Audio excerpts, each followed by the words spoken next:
할렐루야. 오늘 우리가 재직 훈련을 통해서 다시 한번 신앙의 사명을 좀 붙잡았으면 좋겠습니다. 먼저 나누어드린 유인물 한번 볼까요? 유인물 페이지를 보면 1페이지 누가 누구의 영광을 위해 사는가라는 것 한 표시고, 그리고 오늘 아마 낱장으로 나눠드린 부분이 있을 거예요. 볼펜도 준비해 주시고 나는 어떤 재직인가 한번 체크하는 시간 잠깐 갖겠습니다. 볼펜이 없으신 분 한번 손들어 주시고, 유인물 못 받으신 분도 체크해 주시고, 우리 김정순 권사님 유인물하고 볼펜 좀 갖다 주세요. 네. 또 다른 분 다 받으셨죠? 예.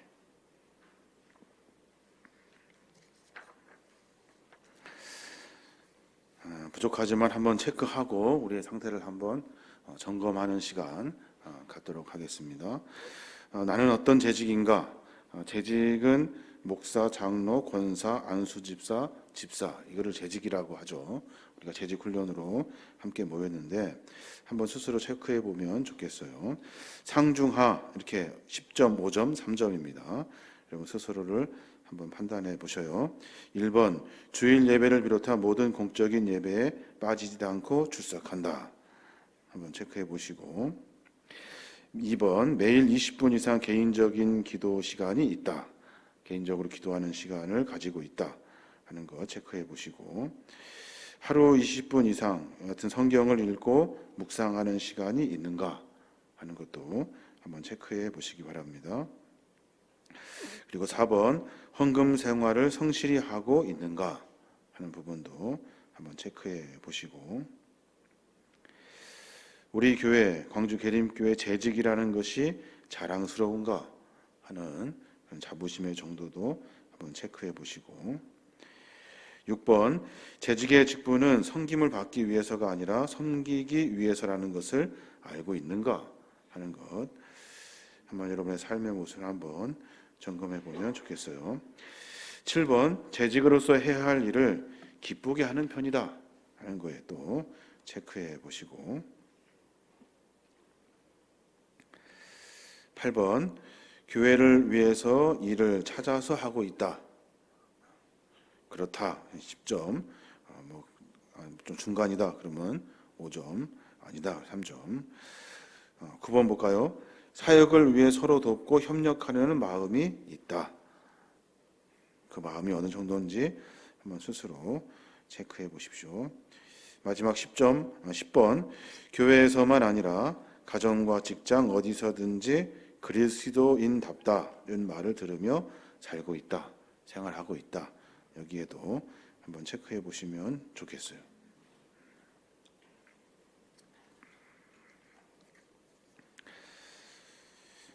점수를 한번 쭉 매겨보시면 좋을 것 같아요. 매겨보시고 전체 어떻게 우리가 해야 하는지 한번 스스로를 정비해 봤으면 좋겠습니다. 뒤에 보시면 직분자가 할 중요한 사역들이 있어요. 그러니까 한번 읽고 넘어가겠습니다. 목사는 뭐 하는 사람인가? 목사는 교인을 위하여 기도하며 하나님 말씀으로 교훈하고 예배와 성례를 거행할 것이요, 교우를 신방하고 궁핍한 자와 병자와 환난 당한 자를 위로하고 교회의 행정과 건증을 관리하고 장로와 협력하여 성경의 교훈대로 교회를 치리한다. 이것이 목사의 직무입니다. 장로는 뭐 하는 사람인가? 장로는 교회의 택함을 받고 목사와 협력하여 치리회원이 되며 가난하고 병들고 소외된 자를 돌보며 교인들이 교리에 오해하거나 도덕적으로 부패하지 않도록 권면하는 일을 하는 사람이 장로입니다. 권사는 뭐 하는 사람인가? 권사는 교회의 택함을 받고 재직회 회원이 되며 교역자를 도와 가난하고 병들고 소외된 교우를 위해 기도하고 신방하고 위로하며 교회에 덕을 세우는 일을 하는 사람, 그 사람이 권사예요. 안수집사는 뭐 하는 사람입니까? 안수집사는 교회의 택함을 받고 재직회 회원이 되며 교회를 섬기는 모든 일에 봉사하며 구제에 관한 일을 하는 사람, 이 사람이 바로 안수집사가 해야 할 일이고, 서리집사는 뭐 하는 사람인가? 서리집사의 직무는 목사, 장로와 함께 재직회 회원이 되며 교회를 섬기며 재정 출납 업무와 봉사 활동에 힘쓰는 일을 하는 사람입니다. 이런 교회의 직분자의 역할을 우리가 다시 한번 확인하고 우리가 무엇이 부족한지 한번 스스로 점검하고 체크했으면 좋겠습니다. 자, 그러면 오늘 우리가 첫 시간인데 이 강의는 제가 2020년도입니까? 그때 강의했던 내용을 다시 한번 점검하는 시간 갖도록 하겠습니다. 제가 처음 여기 교회 부임해서 목회 방향을 정할 때 앞에 우리가 표를 걸어놨습니다만 하나님의 영광을 위해서 이 표를 이렇게 걸어놨어요. 하나님의 영광을 위해서. 저는 이것을 제 신앙의 고백이라고 생각하는데 하나님이 나를 부르셨단 말이에요. 부르신 이유가 있을 거예요. 목사가 되는 이유, 또 하나님의 사역을 감당하는 이유, 그 이유에 대해서 여러 번 고민을 많이 하게 되는데 여러분 신앙생활 왜 하십니까? 이 아주 기본적인 궁극적인 질문을 늘 스스로에게 던져야 돼요. 나는 왜 신앙생활을 하고 있지? 하는 이 질문을 던져주셔야 돼요. 그래서 내 신앙생활이 바르게 가고 있는가를 늘 점검하고 체크해야 하는 겁니다. 그렇지 않으면 어느 순간 내가 주인이 되고 내가 높아지고 나를 자랑하게 되어 있어요. 저는 목사를 하기 싫은 이유는 아버지를 보니까 목사하면 안 될 것 같더라고요. 그래서 하기 싫었다고요. 또 많은 사람들이 목사가 되려고 하는 것을 생각해 보니까 다른 것이 아니라 자기를 위해 그 일을 하려고 하는 것을 봤어요. 저들 목회하면서 나가 나를 위해서가 아니라 어떻게 하면 내 삶을 통해 하나님이 드러날 것인가 하는 고민을 하면서 영광에 대한 이야기를 제가 접하게 되는데 우리의 삶은 하나님의 영광을 위해 살아야 돼요. 영광은 늘 말씀드리지만 영광 받으십시오 해서 되는 것이 아니에요. 영광은 드러나는 거예요. 무엇이 드러나냐면 나를 통해 내가 아니라 하나님이 드러나는 것이 하나님의 영광을 위한 삶이에요. 왜 우리를 부르셨을까요? 우리 잘 되라고, 잘 먹고 잘 살으라고 하나님 우리를 그렇게 부르지 않으셨어요. 그거는 더하여지는 축복이에요. 왜 부르려냐면 우리의 삶을 통해 하나님이 드러나게 하시려고 하시는 것이 하나님의 목적이에요. 근데 이 목적에 우리의 삶이 자꾸 빗나가요. 빗나가서 하나님이 아니라 내가 드러나고 내 삶 속에서 나를 위한 신앙생활을 하게 된다. 그것이 정상이냐는 거예요. 여러분 미안한 말이지만 그것은 비정상이에요. 신앙은 우리의 믿음 생활은 나를 위한 것이 아니에요. 100번 기도하면 축복받고 뭐 부족하면 축복 못 받고 이런 거 아니에요. 우리의 삶은 하나님의 축복은 더해주는 축복이고 우리의 삶은 하나님을 드러내는 삶이에요. 분당교회, 분당 우리 교회입니까? 이찬수 목사님이 쓰신 책이 있어요. 지금 변하지 않으면 내일은 없다 하는 책이에요. 제목이 참 특이해서 제가 보고 요즘 한참 재밌게 보고 있는데 그 책의 내용을 보면 그래요. 본질을 잃어버리지 말라는 거예요. 본질이 뭐예요? 궁극적인 목적이에요. 본질. 그 본질을 잃어버리면 엉뚱한 일을 하게 된다는 거예요. 그래서 PPT 사진 한 장 볼까요? 사진 하나 보여주시면 첫 페이지 거기에 보면 극한 직업이라는 영화가 있어요. 여러분 다 보셨을 거예요. 경찰들이 마약 수사를 하려고 닭집에서 잠복 근무를 하게 되는데 잠복 근무를 하는 시간이 많아지면서 닭집을 인수하게 돼요. 그러면서 경찰들이 닭 장사를 하게 돼요. 통닭 장사를. 그 보니까 이것은 갈비인가 이것은 통닭인가 하면서 우연하게 이렇게 자기 집에 했던 갈비집에 소스를 가지고 닭을 튀겨요. 장사가 잘 돼요. 보니까 이상하게 장사가 잘 돼. 그러면서 자기의 본질을 잃어버려요. 내가 경찰인가 닭집 직원인가 하는 혼란을 갖게 되는 거예요. 저는 요즘 고민이 많이 되는데 무슨 고민이냐면 나는 지금 목회에 몰두하고 있는가 아니면 비본질적인 것에 몰두하고 있는가. 여러분 한번 깊이 생각해 보셔야 돼요. 여러분이 성도로 신앙생활하며 재직으로 살고 있다면 여러분은 지금 그 일에 충실하고 있는가? 아니면 비본질적인 것에 몰두하여 내가 시간을 낭비하고 있는가?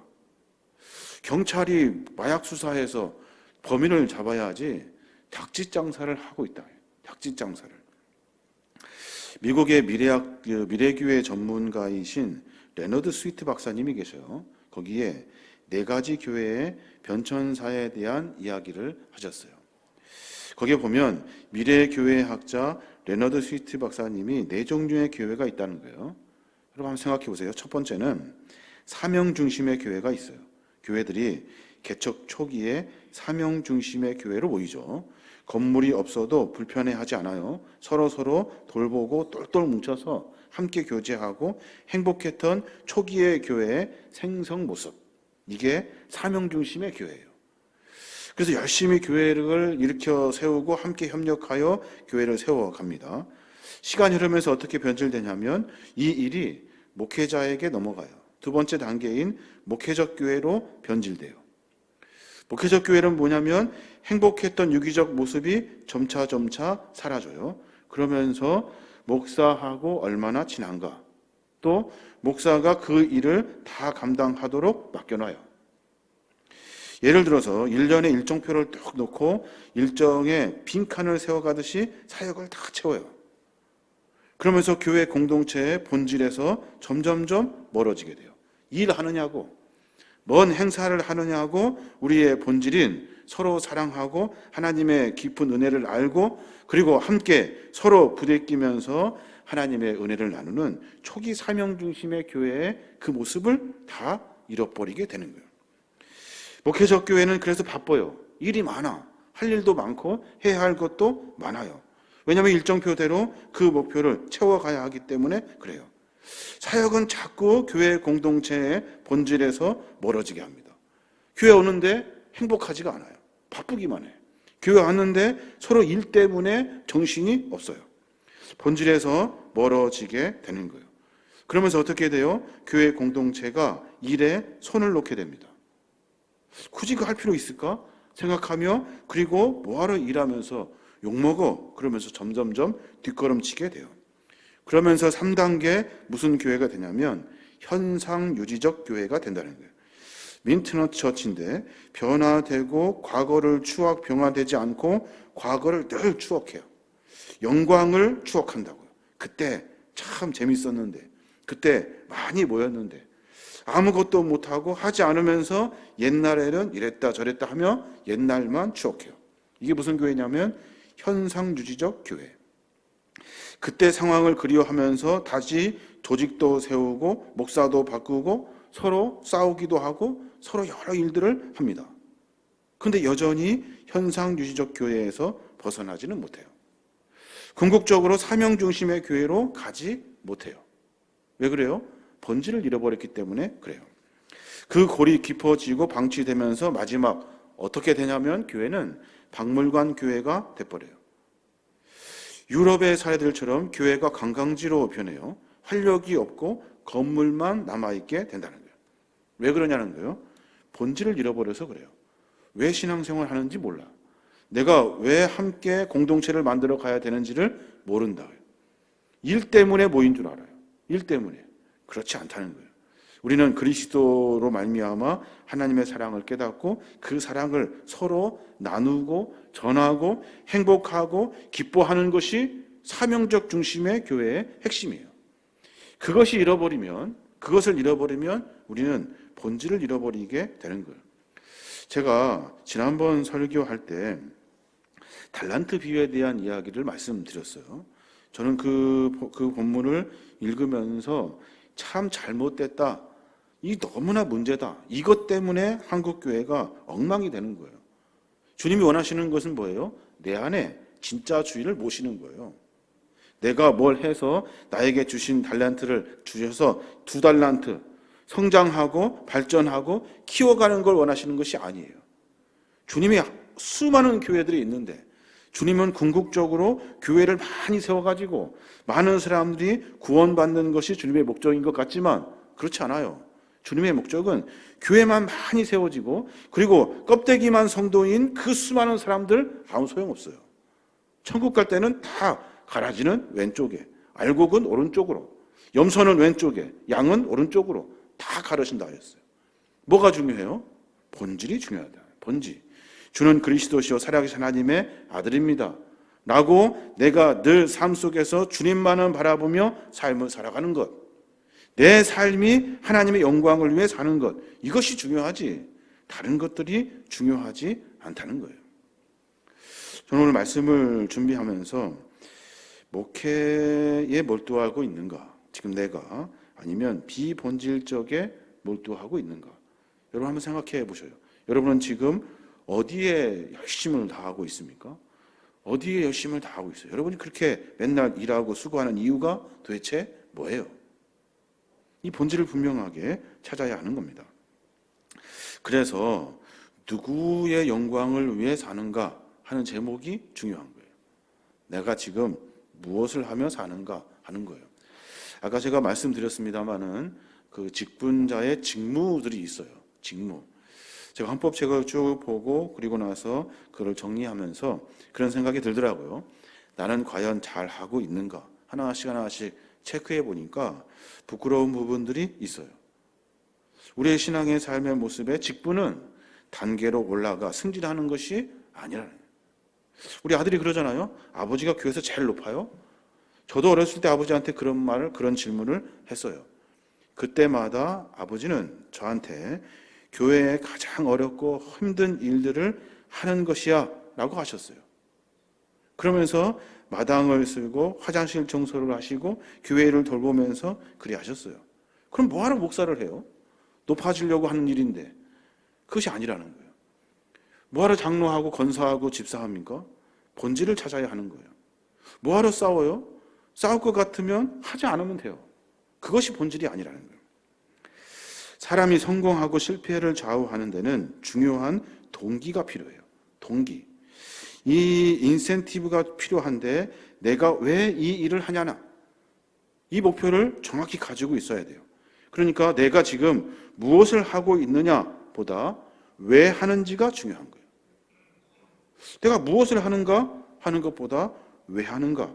사람은 누구나 두 가지 유형이 있어요. 하나는 자신을 위해 사는 사람이 있고 또 하나는 타인을 위해 살아가는 사람이 있어요. 자신을 위해 살아가는 사람이 많은 사회는 삭막하지 않고 그리고 삭막하고 썰렁하고 살맛이 나지 않죠. 반대로 타인을 위해 살아가는 사람들은 그 사회는 따뜻하고 정이 넘치게 되어 있어요. 예수님 어떻게 사셨어요? 예수님을 위해 사셨어요? 아니에요. 예수님은 하나님의 영광을 위해 사셨고 예수님은 다른 사람을 위해, 우리를 위해 사셨어요. 그러니까 예수 믿는 사람의 본질은 하나님의 사랑으로 따뜻해져야 돼요. 예수 믿는 사람은 삭막하고 썰렁하고 살만 나지 않는 인간미 없음이 아니라 늘 함께하고 싶은 따뜻함, 포근함, 하나님의 사랑, 이것이 우리 안에 느껴져야 하는 거예요. 그런데 오늘 우리가 살고 있는 이 사회는 점점점 자신을 위해 사는 것이 목적이 돼요. 그게 동기가 된다고요. 봐가지고 내게 이익이 되면 쫓아가고 내게 득이 되면 하고 아니면 안 해요. 그러면 그게 신앙인이라는 거예요. 그런 사람들이 모인 공동체가 과연 교회 공동체인가 하는 생각을 깊이 해봐야 하는 겁니다. 재직 여러분에게 묻습니다. 신앙생활하는 동기가 뭔가? 한번 깊이 생각해 보셔야 돼요. 이 질문에 정확히 답을 하셔야 돼요. 그렇지 않으면 한 단계 한 단계 전진할 수 없어요. 가면 갈수록 답답해집니다. 내가 뭐 하고 있는 길인가? 내가 지금 하고 있는 일이 맞는가? 하는 고민에서 벗어날 수가 없어요. 두 가지를 또 나눌 수가 있는데 신앙생활에서 하나는 자기의 영광을 위해 사는 거예요. 영광이라는 단어도 넣기 부끄러운데 자기를 위해 살아요. 그런 성도가 있고 또 하나는 하나님의 영광을 위해 사는 성도가 있어요. 오늘 본문에 등장하는 바리새인들이 나오는데 그 바리새인들의 특징이 뭐냐면 43절에 정확하게 주님 말씀하셔요. 그들은 사람의 영광을 하나님의 영광보다 더 사랑하였더라 그래요. 사람의 영광을 하나님의 영광보다 더 사랑했대요. 바리새인들 누구예요? 율법에 능통한 자로 율법을 가르치는 사람, 율법대로 사는 사람, 하나님의 법대로 산다고 자랑하는 사람, 그거 자부심을 가지고 살아가는 사람. 그런데 하나님을 위해 살지 않고 자기 영광을 더 많이 사랑했다는 거예요. 성경을 아는 것과 하나님을 위해 사는 것은 전혀 달라요. 기도를 많이 한다는 것과 하나님을 위해 사는 것 역시 달라요. 바리새인들은 하나님을 잘 알고 기도도 하고 경건하고 하나님 법대로 산다고 했지만 궁극적인 삶의 동기는 하나님을 위해 살지 않는다는 거예요. 재직의 본질적인 가르침이 뭘까요? 재직의 일일까요? 뭘 해야 됩니다. 이거 의무적으로 해야 됩니까? 해야 됩니다. 이걸까요? 그렇잖아요. 재직교회의 본질은 내 동기가, 내 삶의 동기가 무엇인가 하는 것을 깨닫게 하는 거예요. 예수님께서 제자들의 기도를 가르쳐 주실 때도 강조한 부분이잖아요. 하나님의 이름이 거룩히 여김을 받으며 하나님 나라가 임하며 하나님의 뜻이 이루어지기를 원하는 것. 이게 주기도문의 핵심이잖아요. 그러므로 기도하면서 나를 위해 사는 것이 아니라 모든 기도가 다 하나님을 위해서 살아야 하는 거예요. 기도의 목표는 능력이나 축복이나 기적을 받는 것이 아니라 하나님을 위해 기도하는 거예요. 그러면 싸울 일도 없어요. 그러면 서로 티격태격할 일도 없고 서로 분쟁할 일도 없어요. 못하면 못하는 대로, 부족하면 부족한 대로 서로 함께 하나님 나라를 만들어가는 것이 중요해요. 이것이 우리의 동기가 되어야 한다는 거예요. 더 잘하고 싶죠. 더 많이 성장해야 하고 더 많이 발전해야 되고 지금보다 더 커져야 되죠. 이게 하나님이 우리에게 명령하신 본질이 아니라는 거예요. 예수님께서 이 땅에 오셔서 간절했던 소원이 뭔지 아십니까? 주님이 날마다 부르짖었던 그 기도, 하늘을 우러러보며 기도했던 내용이 뭐냐는 거예요. 요한복음 12장 27절부터 쭉 보면 주님의 그 애절한 마음이 느껴지는데 지금 내 마음이 괴로우니 무슨 말을 하리요? 아버지여 나를 구원하여 이 때를 면하게 하여 주옵소서. 그러나 내가 이를 위하여 이때에 왔나이다. 아버지여 아버지의 이름을 영광스럽게 하옵소서 하시니 이 하늘에서 소리가 나서 이르되 내가 이미 영광스럽게 하였고 또다시 영광스럽게 하리라 하시니 그래요. 기도의 내용을 보면 주님 괴롭습니다. 아버지 힘듭니다. 어렵습니다. 그런데 아버지 때가 된 것 같아요. 때가. 이거 피하면 좋겠는데 안 하면 좋겠는데 그런데 아버지의 이름을 영광스럽게 하옵소서. 어렵고 힘든 일 속에서 아버지의 이름을 영광스럽게 하옵소서. 내가 어렵고 힘든 십자가의 사역의 길 속에서 하나님이 드러나게 해 주십시오. 다시 요한복음 17장 1절에 보면 예수님께서 이 말씀을 하시고 눈을 들어 하늘을 우러러 이르시되 아버지여 때가 이르렀사오니 아들을 영화롭게 하사 아들로 아버지를 영화롭게 하게 하옵소서 그래요. 말씀하시면서 눈을 들어 하늘을 우러러 하나님께 기도하시는데 이제 때가 된 것 같습니다. 내가 아니라 아버지를 영화롭게 나로 하여금 내가 십자가의 죽음으로 말미암아 내 삶을 통해 하나님을 영화롭게 해 주십시오. 하나님이 드러나게 해 주십시오. 예수님의 삶의 동기와 목적이 뭐예요? 하나님의 영광을 돌리는 거예요. 이게 우리 성도의 삶이고 재직의 삶이에요. 아버지의 이름을 영광스럽게 하는 것, 이것이 우리의 삶의 목적이 되어야 하는 거예요. 여러분의 삶을 통해서 누가 드러나냐는 거예요. 내가 집사고 권사고 저 장로고 목사면 뭐예요? 내 안에서 하나님이 드러나지 않아요. 사람을 딱 보면 하나님이 발견되지 않아요. 세상 사람들과 똑같아요. 그러면 우리의 삶은 거짓이에요. 그것처럼 큰 외식이 없는 거예요. 하나님을 영광을 위하여 사는 것이 주님의 사명이며 그분의 목표라는 거예요. 당신이 얼마든지 영광을 차지할 수 있는 위치에 있음에도 불구하고 내가 아니라 하나님께 영광을 돌리며 사는 거예요. 왜 자꾸 하나님의 영광을 그렇게 강조하는지, 하나님의 영광을 위해 사는 삶이 왜 중요한지 주님이 말씀하시는 이유가 분명해요. 그 이유가 뭐냐면 그것이 바로 믿음의 징표이기 때문에 그래요. 목사하면 뭐 답니까? 믿음이 대단한 거예요? 장로면 답니까? 그렇지 않아요. 삶 속에 하나님의 영광이 드러나지 않으면 그것은 믿음의 증표가 될 수가 없어요. 직분도 마찬가지예요. 그것으로 믿음을 증명할 수 있습니까? 없습니다. 목사도 숭악한 사람 훨씬 더 많고요. 장로도 거지 같은 장로 수도 없고, 권사도 마찬가지, 집사도 마찬가지예요. 그 직분 가지고는 그 믿음의 증표를 증명해낼 수가 없어요. 그럼 무엇으로 증명합니까? 내 삶이 누가 드러나냐 하는 거예요. 내가 드러나느냐, 하나님이 드러나냐. 예수님은 요한복음 5장 44절에 이렇게 말씀하셨어요. 너희가 서로 영광을 취하고 유일하신 하나님으로부터 오는 영광은 구하지 아니하니 어찌 나를 믿을 수 있느냐 그래요. 너희가 서로 영광만 취하려고 한다는 거예요.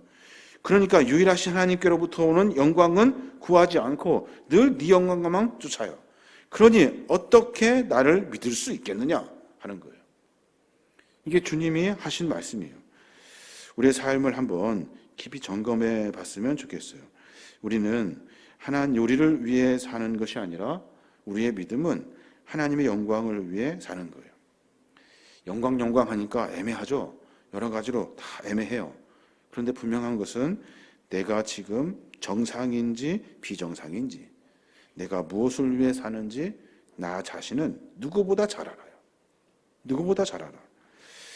내 마음대로 돼야 되죠. 내가 짱이 돼야 되고 기분이 좋아져야 되고 다른 사람이 영광 받으면 그날은 억울해서 잠을 못 자. 내게 득이 되고 내 손에 뭔가 들려줘야지. 뭐 좀 알아줘야 만족하는 것. 이것이 우리의 신앙의 모습 아닙니까? 이렇게 되면 하나님의 영광은 사라져요. 자기를 오로지 자기만 드러내려고 한다는 거예요. 하나님께로부터 오는 영광은 구하지 아니하니 어찌 나를 믿을 수 있겠느냐 하는 거예요. 내 영광, 내 자신, 내 것을 찾는 순간 예수님은 보이지 않아요. 내 것을 고집하면 예수가 떠난 사람이 돼버려요.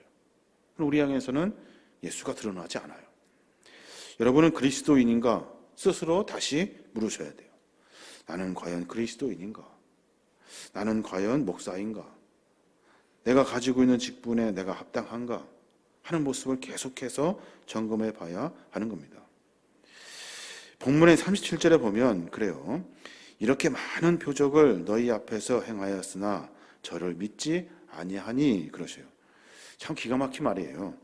여러 표적을 주님이시라는 것, 하나님이시라는 것, 여러 기적과 이적을 통해 다 보여줬는데 사람들이 믿지 않아요. 왜 믿지 않을까요? 믿고 싶지 않은 거예요. 그러면 내 삶이 뒤집어지거든요. 내 삶이 바뀌어져요.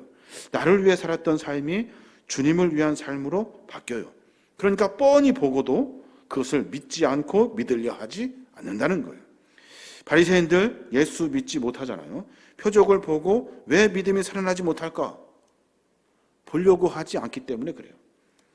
또 한 가지는 주님이 그 눈을 막아요. 눈을 막아요.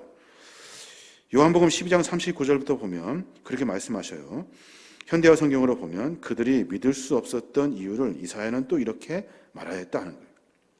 주께서 그들의 눈을 멀게 하시고 그들의 마음을 무감각하게 하셨으니 그것은 그들이 눈으로 보고 마음으로 깨닫고 돌아와서 고침을 받지 못하게 하기 위해서다. 그래요. 참 기가 막힌 말이에요. 내가 늘 나를 위해 살죠. 내 삶에 어떤 것이 내 삶에 득이 되는가? 내 삶에서 하나님의 영광이 드러나지 않으면 사람이 어떻게 되는지 아십니까? 표적을 보고도 믿지 않으려고 해요. 뿐만 아니라 하나님이 다시는 하나님의 영광을 보지 못하게 해요. 주님께서 그 눈을 멀게 하셔요. 마음을 무감각하게 하셔요.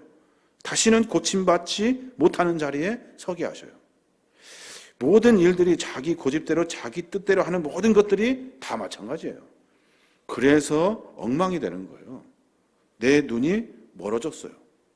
보는 것이 옳게 하나님의 마음을 보지 못해요. 무감각해져요. 마음이 무감각해져요. 뜨겁고 정열적인 주님의 긍휼의 마음을 깨닫지를 못해요. 왜요? 주님이 못하게 하는 거예요. 못하게. 너는 하지 마. 그러니까 계속 복잡하게 가는 거예요. 그것을 분명히 여러분 깨달으셔야 돼요.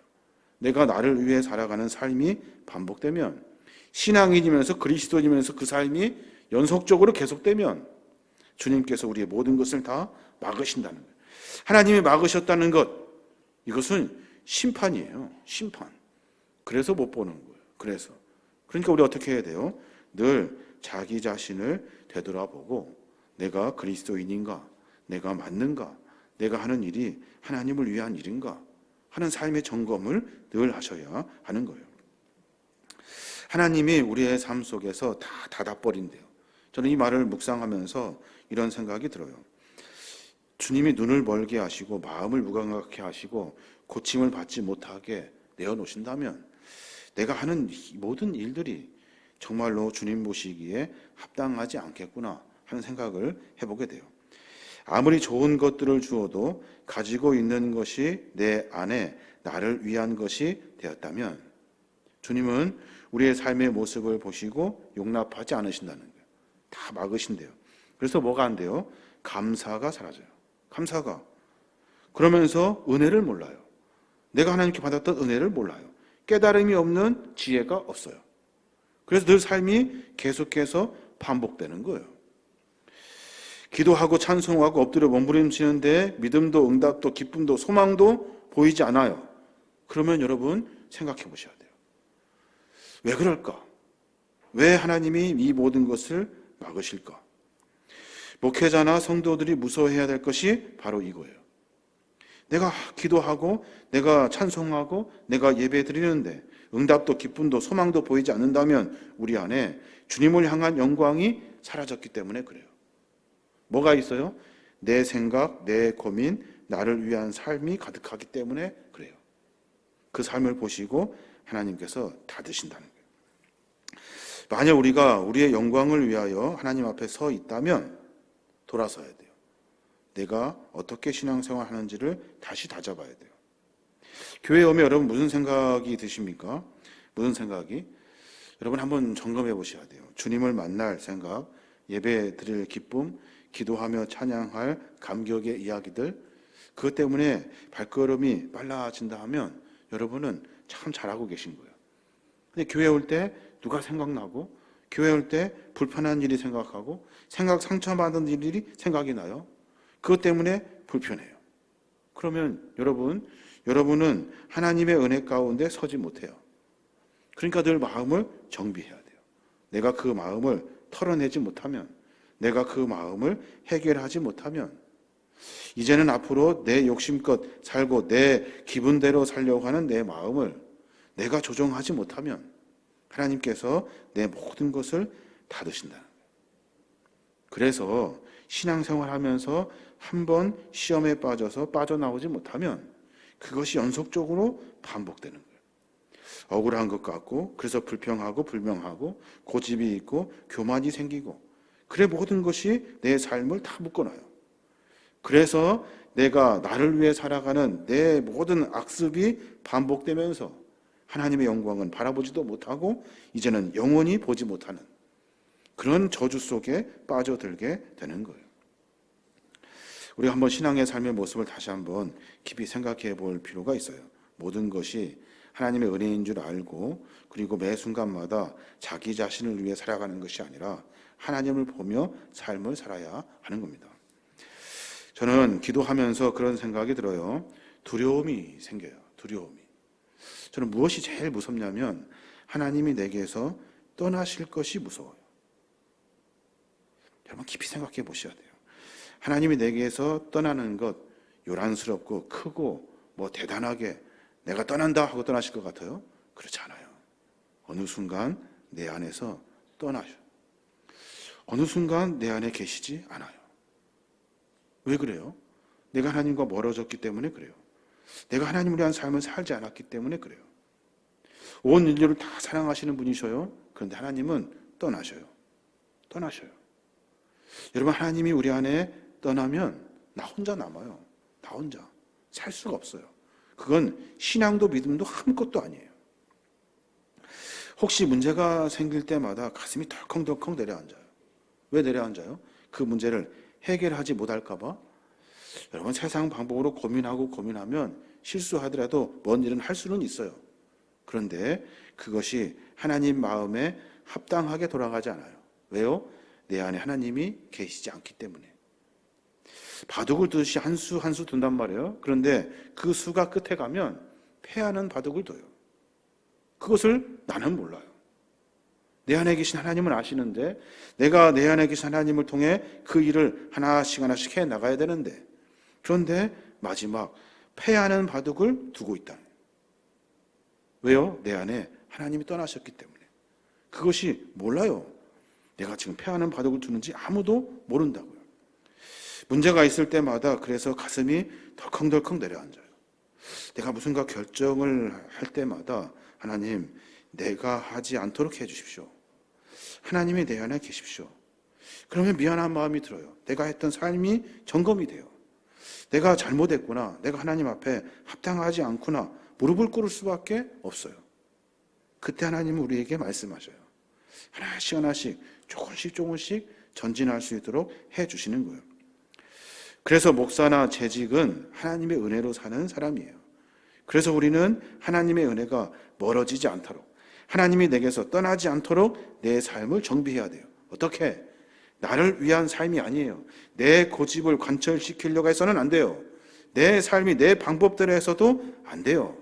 서로 함께 교제하며 하나님 나라를 만들어 가는데 내가 고집 피울 일들이 아니라는 거예요. 모든 일이 하나님이 하시는 일이고, 하나님은 그 일을 통해서 우리 교회가 막 성장하고 1000명이 되고 2000명이 되는 것을 원하시는 하나님이 아니라는 거예요. 무능해서 그렇게 못하는 것이 아니에요. 그것이 본질이 아니기 때문에 그래요. 하나님이 은혜의 문을 막지 아니하도록 우리의 삶을 계속해서 정비해 가야 하는 겁니다. 사랑하는 여러분, 좋은 믿음이 뭘까요? 적은 것을 보고도 감사할 수 있고, 감격하는 깨닫는 마음이 있고, 내 삶에 주님을 위해 내가 헌신할 수 있는 용기와 결단이 있는 것, 이것이 좋은 믿음이에요. 좋은 믿음은 장로가 되고 목사가 되고 권사가 되는 것이 아니라니까요. 늘 주님을 위해 내가 무엇을 할 수 있을까? 주님이라면 어떻게 하셨을까? 이 뻔한 질문을 계속해서 반복하는 거예요. 그래야 내 안에 계신 주님이 떠나지 않아요. 매 순간마다 우리는 영향력 있는 신자가 되기를 원하죠. 능력 있는 신자가 되기를 원하고, 믿음이 살아있는 그리스도인이 되기를 원해요. 그러면서 하는 일이 뭐래요? 자기 뜻이에요. 자기 뜻. 자기 뜻으로 하려고 한다고요. 우리는 늘 신앙 안에 우리의 삶을 정비하는 모습이 있어야 돼요. 그래서 말씀 앞에 순종할 수 있어야 하는 거예요. 순종은 목사에게 하는 것이 아니죠. 주님에게 하는 거예요. 순종은 어떻게 가능해요? 주님을 신뢰할 때 가능해요. 주님이 왜 예물을 드리라, 11조를 드리라, 헌신해라, 수고해라, 예배 자리에 서라 할 때 나를 위한 사람은 계산해요. 해야 되는지 안 해야 되는지 늘 갈팡질팡한다고요. 이게 자기를 위한 삶이에요. 말씀 속에서 하시면 순종하며 가는 거예요. 이게 하나님의 영광을 위해 하는 일이에요. 뭘 더 많이 하라는 것이 아니에요. 내가 과연 무슨 선택을 하며 살고 있는가 하는 것을 깊이 고민해 봐야 하는 거예요. 하나님의 주권을 인정할 때 우리는 그제서야 헌신할 수 있고, 그제서야 내 삶이 하나님의 영광의 삶으로 바뀌어낼 수 있어요. 하나님 편에 서서 진실한 신자로 살 수 있어요. 그때는요, 아픔도 그리고 어려움도 그리고 수많은 일들 속에 상처받는 일도 나에게는 아무렇지도 않아요. 중요하지 않아요. 내 삶 속에서 나를 위한 삶이 아니라 주님을 위한 삶이기 때문에 그래요. 뭐 때문에 되고 안 되고 말할 것이 아니에요. 그것은 하나님과 그 사람의 관계예요. 나와의 관계가 아니라요. 내가 주님의 나라를 위해서 무엇을 해야 되는지 늘 삶 속에서 정비해야 하는 겁니다. 갈라디아서에 보면 바울이 했던 고백들이 나와요. 갈라디아서 1장 10절에 보면 참 바울의 고백이 우리에게 많은 경각심을 주는데, 현대어 성경으로 제가 읽어드릴게요. 내가 지금 사람에게 잘 보이려고 하는 줄 아십니까? 아닙니다. 내가 원하는 것은 하나님의 인정을 받는 일입니다. 내가 이제 와서 사람을 기쁘게 하겠습니까? 내가 아직도 사람을 기쁘게 하려고 한다면 나는 그리스도의 종이 아닙니다. 이 기가 막힌 고백을 우리가 깊이 깨달아야 돼요. 나를 위해 사는 줄 아십니까? 아닙니다. 나는 나를 위해 살지 않습니다. 나는 하나님의 영광을 위해 삽니다. 그래서 하나님이 나를 인정해 주실 겁니다. 이제 와서 내가 나를 위해 삽니까? 나는 그렇게 살지 않습니다. 나는 나를 위해 나를 기쁘게 하려고 한다면, 내가 나를 위해 신앙생활 한다면 나는 사람도 아닙니다. 이게 바울의 고백이에요. 바울 신앙의 목표는 언제나 하나님 편에 있어요. 하나님 편에. 바울은 하나님이 기뻐하는 쪽으로 늘 자기 자신의 삶의 방향을 정해요.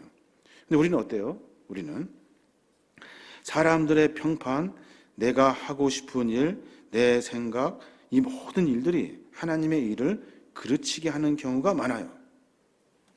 사람들의 눈치도 봐야 되고 하나님의 기뻐하시는 일인지 생각할 여력이 없어요.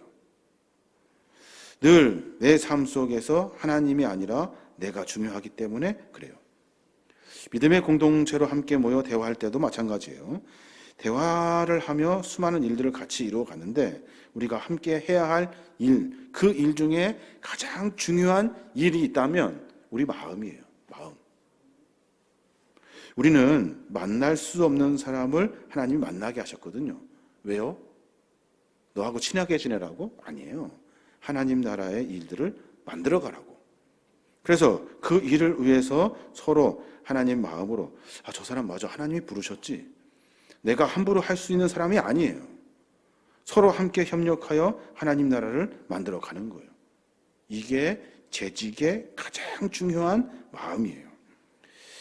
매 순간마다 우리는 하나님 편에 서지 않고 하나님 마음을 깨닫지 못하고 내 삶이 하나님의 영광으로 드러나지 못하면 우리는 다 안 되는 사람이에요. 해서는 안 돼요. 집어쳐야 돼요. 안 돼요. 그렇게 해서는 안 돼요. 우리의 삶을 다시 한번 깊이 점검해 봐야 합니다. 말해도 그리스도인답게 해야 되고 행동을 해도 하나님의 사람답게 해야 되고 생각하고 고민하는 모든 일들이 내 중심이 아니라 하나님 중심이 되어야 하는 거예요. 우리가 답답하고 힘이 들고 지쳐 있을 때, 문제가 있을 때 우리가 하나님을 찾잖아요. 하나님도 우리 곁에 오셔서 그때그때마다 격려해 주시고 위로해 주시고 축복해 주시고 우리 편이 되어 주셔요. 이게 하나님의 영광을 위해 사는 삶의 방법이에요.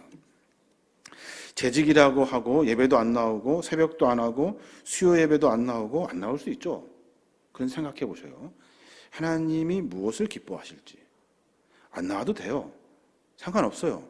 그런데 중요한 것은 하나님이 기뻐하실지 생각해 보면 내가 무엇을 해야 되는지 알아요. 그 시간에 눈이라도 떠서 하나님께 기도하고 말씀 보고 삶을 정비하는 삶을 살게 돼요. 저희 어머니가 늘 하시는 기도가 있어요. 그것이 뭐냐면 하나님의 기쁨이 되기를 원합니다 그러셨어요. 그건 그냥 뭐 그렇게 본문에 나와 있는 이야기니까 그런 줄 알았죠. 주여 주여 하는 이야기하고 하나님의 기쁨이 되게 해주십시오. 하나님의 기쁨 이렇게 하셨어요. 근데 가만히 보면 성질도 내시고 화도 내시고 그리고 뭐 저를 막 혼내기도 하시고 그게 하나님이 기뻐할 일일지 나는 생각을 해보게 돼요. 엄마는 이렇게 맨날 소리 지르면서 그 하나님이 기뻐할 일이겠냐. 나한테 맨날 혼내면서.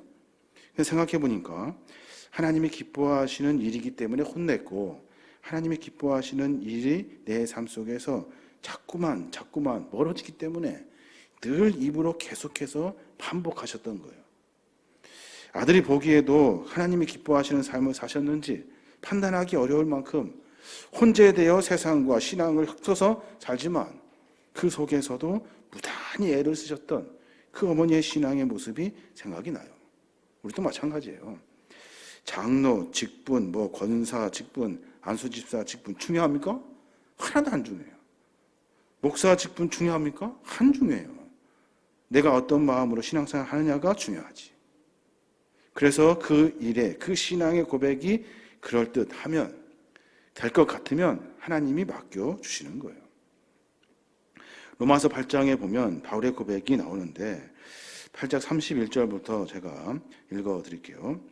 그렇다면 우리가 이 일에 대해서 무슨 말을 할 수 있겠습니까?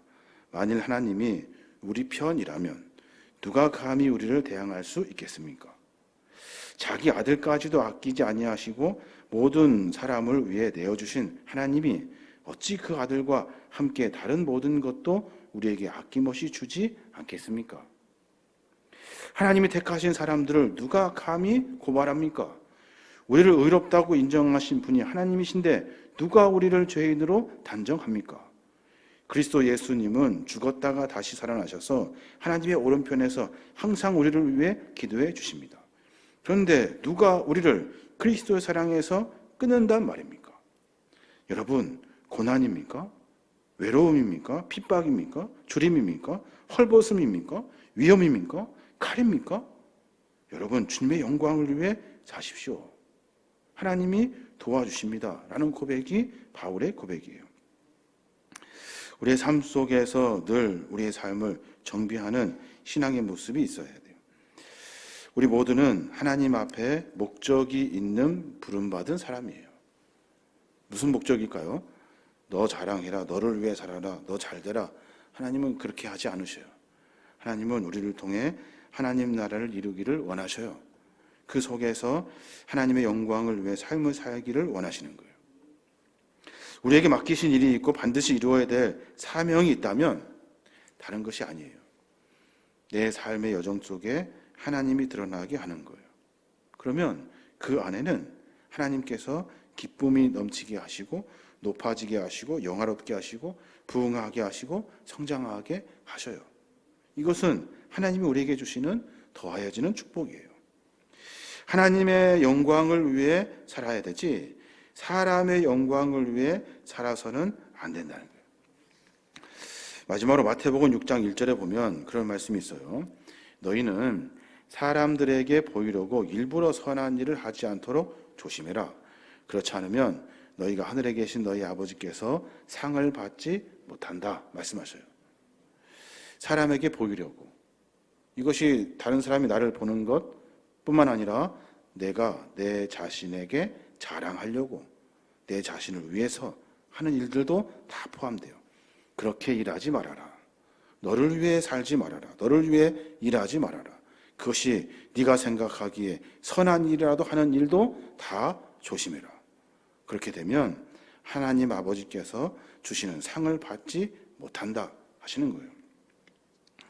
우리의 삶의 모습을 한번 깊이 생각해 봤으면 좋겠습니다.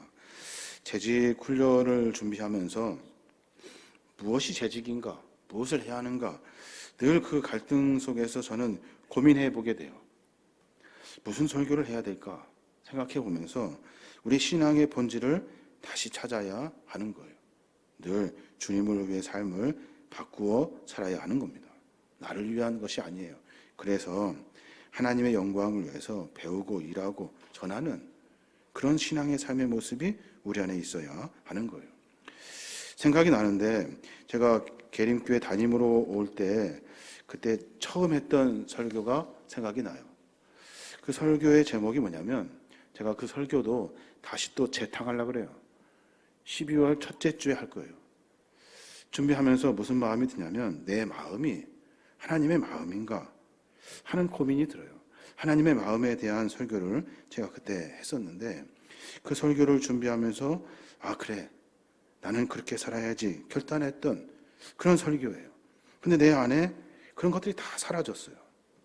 내가 도대체 왜 사는가? 내가 왜 여기까지 왔는가? 하는 생각을 해보게 돼요.